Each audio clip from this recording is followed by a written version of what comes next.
C S K നോക്കുവാണെങ്കിൽ ഇന്ന് നല്ല വെടുപ്പായിട്ട് തോറ്റു. തോറ്റതാണോ തോൽപ്പിച്ചതാണെന്നുള്ള ഒറ്റ ഒരു ചോദ്യമേ ഉള്ളൂ. ഞാൻ പറയും ഇന്ന് സി എസ് കെ ടീമിനെ സി എസ് കെയുടെ മാനേജ്മെന്റ് തോൽപ്പിച്ചതാണ്. സി എസ് കെയുടെ ഒരു കോച്ചിങ് സ്റ്റാഫ് തോൽപ്പിച്ചതാണ്. സി എസ് കെയുടെ ഹെഡ് കോച്ചായ ഫ്ലെമിംഗ് നോക്കുവാണെങ്കിൽ സി എസ് കെ ഇന്ന് പരാജയപ്പെടുത്തിയാണെന്ന് തീർച്ചയായിട്ടും എടുത്ത് പറയാൻ പറ്റും. ഇന്നത്തെ പിച്ച് തന്നെ നോക്കുവാണെങ്കിൽ പിച്ച് നമ്പർ 6 ആയിരുന്നു കൊടുത്തത്. അതായത് ബ്ലാക്ക് സോയിൽ പിച്ച്. ഗുജറാത്ത് ടൈറ്റൻസിനെ കൂട്ട് അഹമ്മദാബാദിലെ പിച്ച് എന്ന് പറഞ്ഞാൽ ബ്ലാക്ക് സോയിൽ പിച്ചാണ്. കളിച്ച് പരിചയമുള്ള ഒരു പിച്ചാണ്. ആ ഒരു പിച്ച് നോക്കുവാണെങ്കിൽ ഗുജറാത്ത് ടൈറ്റൻസിന് കൊടുക്കും. അങ്ങനെ ഒരു പിച്ച് ആയിരുന്നില്ല ഗുജറാത്ത് ടൈറ്റൻസിന് കൊടുക്കേണ്ടത്. ഒരു റെഡ് സോയിൽ പിച്ച് കൊടുക്കണമായിരുന്നു. റെഡ് സോയിൽ പിച്ച് കൊടുത്തിരുന്നെങ്കിൽ അവരൊരു 200 റൺസ് എടുത്താലും സി എസ് കെ സംബന്ധിച്ചിടത്തോളം അവർക്ക് ചേസ് ചെയ്യാൻ കഴിഞ്ഞേനെ. പക്ഷേ ഗുജറാത്ത് ടൈറ്റൻസിന് 2 കളി തോറ്റു നിൽക്കുന്ന ഒരു ടീമിനെതിരെ ഇവർ പാനിക് ബട്ടൺ ഓൺ ആക്കുന്നു. ഇന്ന് ജയിക്കേണ്ട കളി 2 കളി തോറ്റിട്ട് വരുന്ന ഒരു ടീമാണ് ഗുജറാത്ത് ടൈറ്റൻസ്. മുംബൈക്കെതിരെ തോറ്റു, അതുപോലെ തന്നെ RCBക്കെതിരെ തോറ്റു. അങ്ങനെ ഒരു ടീമിനെതിരെ ഒരു ഡിഫിക്കൽട്ട് ആയിട്ടുള്ള ഒരു പിച്ച് നോക്കുവാണെങ്കിൽ നല്ല ചൂടാണ്. പിച്ച് ഡ്രൈ ആയിട്ട് ഇടാൻ ക്യൂറേറ്റർ സമ്മതിക്കത്തില്ല.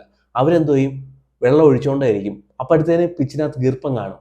ആ ഒരു ഈർപ്പം എത്ര ബ്യൂട്ടിഫുൾ ആയിട്ടാണ് ഗുജറാത്ത് ടൈറ്റൻസിന്റെ ബോളർമാർ യൂട്ടിലൈസ് ചെയ്തത്. അത് വേൾഡ് ക്ലാസ് ബോളർമാർ. റബാഡ നല്ല ഫോമിൽ നിൽക്കുന്ന ഒരു ബോളർ, എക്സ്ട്രാ പേസ് ക്രിയേറ്റ് ചെയ്യുന്നു, എക്സ്ട്രാ ബൗൺസ് ക്രിയേറ്റ് ചെയ്യുന്നു. പവർ പ്ലേക്കകത്ത് തന്നെ റബാഡ വന്നിട്ട് തീർത്തില്ല. 2 വിക്കറ്റാണ് പവർ പ്ലേയിൽ വന്ന് റബാഡ എടുത്തത്. അതുപോലെ തന്നെ സിറാജിന്റെ സൂപ്പർ ബോളിങ്. പവർ പ്ലേക്കകത്ത് തന്നെ 28 റൺസ് 6 ഓവറിനകത്ത് 3 വിക്കറ്റ് പോയപ്പോഴത്തേന് സി എസ് കെ തീർന്നു. അവിടെ മറ്റൊരു മണ്ടത്തരം കാണിക്കുന്നു ഫ്ലെമിങ്. സർഫാസ് ഖാനെ ഇമ്പാക്ട് പ്ലെയർ ആയിട്ട് പറഞ്ഞു വിടുന്നു.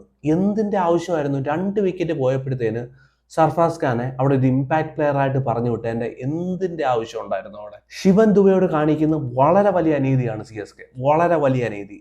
ആൾറെഡി കുറച്ച് ഫോമിന് ഇഷ്യൂ ഉണ്ട്.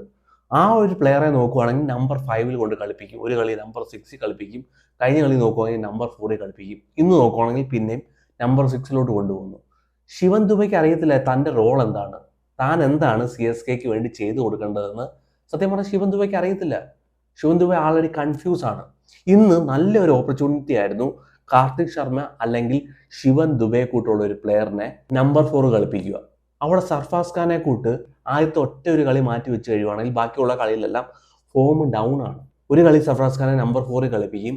ആയുഷ് മാത്രയ്ക്ക് ഇഞ്ചുറി പറ്റിയപ്പോഴത്തേന് സർഫാസ് ഖാനെ കൊണ്ട് നമ്പർ 3 കളിപ്പിക്കുന്നു. ആൾറെഡി നോക്കുവാണെങ്കിൽ എല്ലാ ഷോട്ട് സെലക്ഷനും ഇല്ല. ഞാൻ കഴിഞ്ഞ വീഡിയോക്കകത്ത് പറഞ്ഞായിരുന്നു. അതായത് വി ഷോട്ട് കളിക്കുന്ന ഒരു പ്ലെയർ ആണ് സർഫാസ് ഖാൻ. അതായത് പോയിന്റിൽ കളിക്കും, തേർഡ് മാനിൽ കളിക്കും, അതുപോലെ തന്നെ ഫൈൻ ലെഗിനകത്ത് കളിക്കും, അതുപോലെ തന്നെ ഫുൾ ഷോട്ട് കളിക്കാൻ പറ്റും. അതായത് ഒരു വി ഷേപ്പ് കളിക്കുന്ന ഒരു പ്ലെയറാണ്. ലോങ് ഓണിൽ കളിക്കത്തില്ല, ലോങ് ഓഫിൽ കളിക്കത്തില്ല, ഡീപ്പ് എക്സ്ട്രാ കവറിന്റെ മണ്ടയിൽ കൂടെ കളിക്കാൻ അറിയത്തില്ല, മിഡ് വിക്കറ്റിന്റെ മണ്ടയിൽ കൂടെ കളിക്കാൻ അറിയത്തില്ല.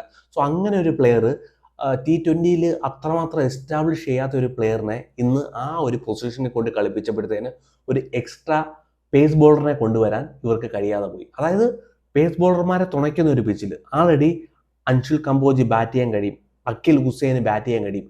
എന്നിട്ടും അവിടെ ഒരു റോങ് ആയിട്ടുള്ളൊരു തീരുമാനം എടുത്തു. സർഫാസ് ഖാനെ കൊണ്ടുവരുന്നു. ഒരു ബ്യൂട്ടിഫുൾ ഡെലിവറി, സിറാജിന്റെ ഒരു എക്സ്ട്രാ ബൗൺസ് ക്രിയേറ്റ് ചെയ്യുന്നു, സർഫാസ് ഖാനെ തൂക്കുന്നു. എടുത്ത കുറേ മണ്ടത്തരമായിട്ടുള്ള തീരുമാനങ്ങൾ സി എസ് കെ സംബന്ധിച്ചിടത്തോളം പണി കൊടുക്കുന്നു. ഇനി കേവലം 6 മത്സരമുണ്ട്. അതിൽ 4 മത്സരം ജയിച്ചാൽ മതി. പക്ഷേ ഈ തീരുമാനമൊക്കെ എടുക്കുമ്പോഴത്തേന് എങ്ങനെ ഇവർക്ക് ജയിച്ചു കയറാൻ പറ്റും? ഈ ഫ്ലെമിങ്ങിന്റെ ചില തീരുമാനങ്ങളൊക്കെ ഉണ്ടല്ലോ, MS ധോണിയുടെ പ്രസൻസിലാണോ അല്ലയോ എടുക്കുന്ന തീരുമാനങ്ങൾ അറിയാൻ വയ്യ. ചില തീരുമാനങ്ങൾ നോക്കുവാണെങ്കിൽ ഇപ്പോഴും ഇവർക്കറിയില്ല ഇവരുടെ ബാറ്റിംഗ് ഓർഡർ എന്താണെന്ന്. ഇപ്പോഴും ഇവർക്ക് അറിയത്തില്ല സർഫാസ് ഖാന്റെ റോൾ എന്താണെന്ന്. ശിവൻ ദുബെ എവിടെ കളിപ്പിക്കണമെന്ന് ഇവർക്ക് അറിയത്തില്ല. കാർത്തിക് ശർമ്മയുടെ റോൾ എന്താണെന്ന് ഇവർക്ക് അറിയത്തില്ല. ഋതുരാജ് ഗൈക്വാഡ് നോക്കുവാണെങ്കിൽ ഫോമിന് വേണ്ടി സ്ട്രഗിൾ ചെയ്യുന്നു. ഇന്നൊരു ക്യാപ്റ്റന്റെ ഇന്നിങ്സ് കാഴ്ചവെച്ചു, അതിലോട്ട് വരാം. സോ ഇങ്ങനെ ഒരു പെർഫോമൻസ് കാഴ്ചവെക്കുവാണെങ്കിൽ, ഇങ്ങനെ ഒരു ടീം മാനേജ്മെന്റ് ആണെങ്കിൽ, ഇങ്ങനെ ഒരു കോച്ചിങ് സ്റ്റാഫ് ആണെങ്കിൽ ഇനി 4 മത്സരം ജയിച്ചാൽ മതി. 6 കളിയുണ്ട്, 4 മത്സരം ജയിച്ചാൽ മതി. പക്ഷെ ഇതുപോലുള്ള ചില മണ്ടത്തരം തീരുമാനങ്ങളൊക്കെ എടുക്കുവാണെങ്കിൽ അറിയാൻ വയ്യ. പിന്നെ ഇന്നത്തെ മാച്ചിലോട്ട് വരുവാണെങ്കിൽ ടോസ് കിട്ടിയ ഗുജറാത്ത് ടൈറ്റൻസ് എന്തായാലും സി എസ് കെ ബാറ്റിങ്ങിന് അയക്കുന്നു. നമ്മൾ കഴിഞ്ഞ വീഡിയോയിലെല്ലാം പറഞ്ഞതുപോലെ തന്നെ സഞ്ജു സാംസൺ ഔട്ടായി കഴിഞ്ഞാൽ ഈ ടീം സർവൈവ് ചെയ്യുമോ എന്നുള്ളൊരു ചോദ്യം ഉണ്ടായിരുന്നു. ഇന്ന് തെളിയിച്ചു. സഞ്ജു സാംസൺ ഇല്ലാതെ ഈ ടീമിന് 1 ഇഞ്ച് മുമ്പോട്ട് പോകാൻ കഴിയത്തില്ലെന്ന് തെളിയിച്ചു. സഞ്ജു സാംസനെ കുറ്റം പറയാനൊന്നും പറ്റത്തില്ല. സഞ്ജു സാംസൺ നോക്കുവാണെങ്കിൽ ഇന്ന് കറക്റ്റായിട്ട് സ്കെച്ച് വരച്ചു തൂക്കി. സഞ്ജു സാംസന്റെ ആ ഒരു ദൗർബല്യം, 5ാം സ്റ്റംപ് അല്ലെങ്കിൽ 4th സ്റ്റംപ്, ഒരു ഔട്ട്സ്വിംഗ് ഡെലിവറി, ഒരു എക്സ്ട്രാ പേസ് ഇടുന്നു, കോട്ട് ബിഹൈൻഡ് ആയിട്ട് വിക്കറ്റ് കീപ്പറിന്റെ കൊണ്ട് കൊടുത്തിട്ട് സഞ്ജു സാംസൺ കയറി പോകുന്നു. ആ ഒരു വീക്ക്നെസ് നോക്കുവാണെങ്കിൽ മറ്റുള്ള ടീമുകൾ യൂട്ടിലൈസ് ചെയ്തില്ല. പഞ്ചാബ് കിങ്സ് ആ ഒരു ദൗർബല്യം യൂട്ടിലൈസ് ചെയ്തു. സേവർ ബാറ്റിലേറ്റ് വന്നു, അതേപോലെ ഇത്ര ബൗൺസ് ഇല്ലായിരുന്നു, പക്ഷെ ഒരു ഔട്ട്സ്വിംഗ് ഉണ്ടായിരുന്നു, ആ ഒരു ബബിൾ സീം ഉണ്ടായിരുന്നു. പഞ്ചാബ് സഞ്ജു സാംസനെ തൂക്കിയായിരുന്നു. അതേപോലെ വന്നിട്ട് ഇന്ന് റബാഡ വന്നിട്ട് ഒരു എക്സ്ട്രാ ബൗൺസ് ക്രിയേറ്റ് ചെയ്ത് ഫിഫ്ത്ത് സ്റ്റംപ് വെച്ചിട്ട് സഞ്ജു സാംസനെ തൂക്കി. സോ സഞ്ജു സാംസനെ സംബന്ധിച്ചിടത്തോളം അടുത്ത കളിയിലൊക്കെ വർക്കൗട്ട് ചെയ്യേണ്ടതായിട്ടുണ്ട്. ഈ സെയിം സ്ട്രാറ്റജി മറ്റുള്ള ടീം മേ ബി അപ്ലൈ ചെയ്യാനുള്ള ചാൻസ് ഉണ്ട്. അപ്പം CSKയുടെ അവസ്ഥ എന്താണെന്ന് അറിയാമായി. ഇപ്പം തന്നെ CSKക്ക് സഞ്ജു സാംസൺ ഇല്ലാതെ കഴിയുന്നില്ല.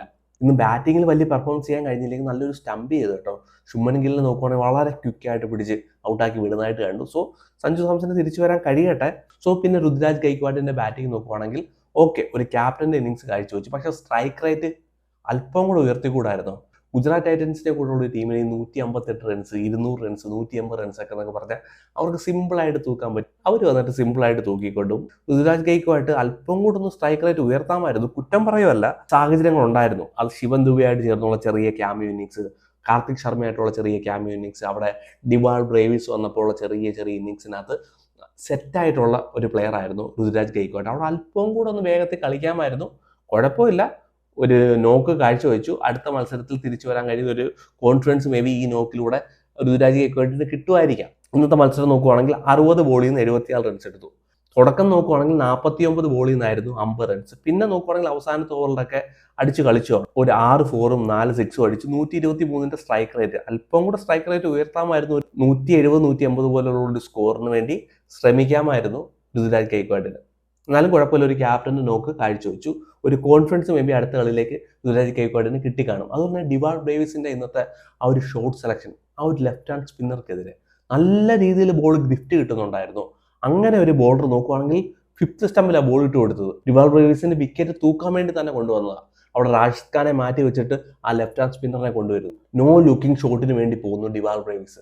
സത്യം പറഞ്ഞാൽ ഈ പ്രാവശ്യം വലിയ ഫോമിലൊന്നും അല്ല, നോക്കി അടിച്ചിട്ട് തന്നെ 6 പോകുന്നില്ല. അപ്പം പിന്നെ നോ ലുക്കിംഗ് ഷോട്ടിന് വേണ്ടി പോയത്. അവിടെ വളരെ പക്വതയില്ലാത്തൊരു ഇന്നിങ്സ് ആയിരുന്നു ഡിവാൾ ബ്രേവിസിനെ സംബന്ധിച്ചിടത്തോളം. അവിടെ സത്യം പറഞ്ഞ ഒരു പാർട്ണർഷിപ്പ് ബിൽഡ് ചെയ്യേണ്ടതായിരുന്നു. അവിടെ ആ ഒരു ഷോട്ട് സെലക്ഷൻ ആവശ്യമില്ലായിരുന്നു. കുറച്ചും കൂടെ സെൻസിബിൾ ആയിട്ട് കളിക്കേണ്ടതായിരുന്നു. ഒരു ഉത്തരവാദിത്വപരമായിട്ട് കളിക്കേണ്ടതായിരുന്നു ഡിവാൾ ബ്രേവിസ്. ആ ഒരു വലിയൊരു പീക്ക് ഫോമിലേക്ക് ഡിവാൾ ബ്രേവിസ് വന്നിട്ടില്ല ഇഞ്ചുറിക്ക് ശേഷം. സോ ആ ഒരു ഷോട്ട് സെലക്ഷന്റെ ആവശ്യമില്ലായിരുന്നു. ബ്രില്യൻ്റ് ആയിട്ട് ബോൾ ചെയ്തു. സുധാർ എന്ന് പറഞ്ഞാൽ ലെഫ്റ്റ് ഹാൻഡ് സ്പിന്നർ ബ്രില്യൻ്റ് ആയിട്ട് ബോൾ ചെയ്തു. കഴിഞ്ഞ പ്രാവശ്യം നോക്കുവാണെങ്കിൽ RCBക്കെതിരെ ബെറ്റർ ആയിട്ട് യൂട്ടിലൈസ് ചെയ്തില്ല. സോ നല്ലൊരു ബോളറാണ്, നല്ലൊരു ഫ്യൂച്ചർ ഉള്ളൊരു ബോളറാണ്. പ്രസിദ്ധ് കൃഷ്ണ എന്തായാലും ഗുജറാത്ത് ടൈറ്റൻസ് മിസ് ചെയ്യുന്നുണ്ടായിരുന്നു. കാരണം നോക്കിക്കേ, 29 റൺസിൽ 3 വിക്കറ്റ് പോയൊരു ടീം, 96 റൺസിൽ 5 വിക്കറ്റ് പോയൊരു ടീം അവിടെ 158 റൺസ് എടുക്കുകയാണെങ്കിൽ ഗില്ലിന്റെ പ്രശ്നം തന്നെയാണ്. ഗില്ലിന് കറക്റ്റായിട്ട് ബോളർമാരെ യൂട്ടിലൈസ് ചെയ്യാൻ കഴിഞ്ഞില്ല സത്യം പറയുന്നത് കളിയിൽ. ലാസ്റ്റ് ആയപ്പോഴത്തേന് ബോളർമാർക്ക് അങ്ങോട്ട് വിക്കറ്റ് എടുക്കാനും കഴിഞ്ഞില്ല. ചെറിയ ചെറിയ പാർട്ണർഷിപ്പുകൾ വന്നു.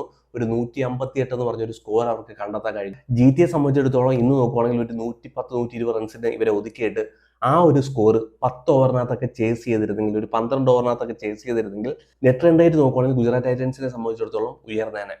മുംബൈക്കെതിരെ 100 റൺസിന് ഒരു പരാജയം ഉണ്ടായിരുന്നു. അതൊക്കെ നോക്കുവാണെങ്കിൽ ഇവരെ എഫക്ട് ചെയ്യത്തില്ലായിരുന്നു. ഇവരുടെ ചേസിങ് നോക്കുവാണെങ്കിൽ ഇന്ന് അവര് നോക്കുവാണെങ്കിൽ ഒരു മോഡേൺ ഡേ ക്രിക്കറ്റ് ഒന്നും പോയില്ല. അവരുടെ തനി ശൈലിയിൽ വന്ന് അവർ ബാറ്റ് ചെയ്തിട്ട് പോയി.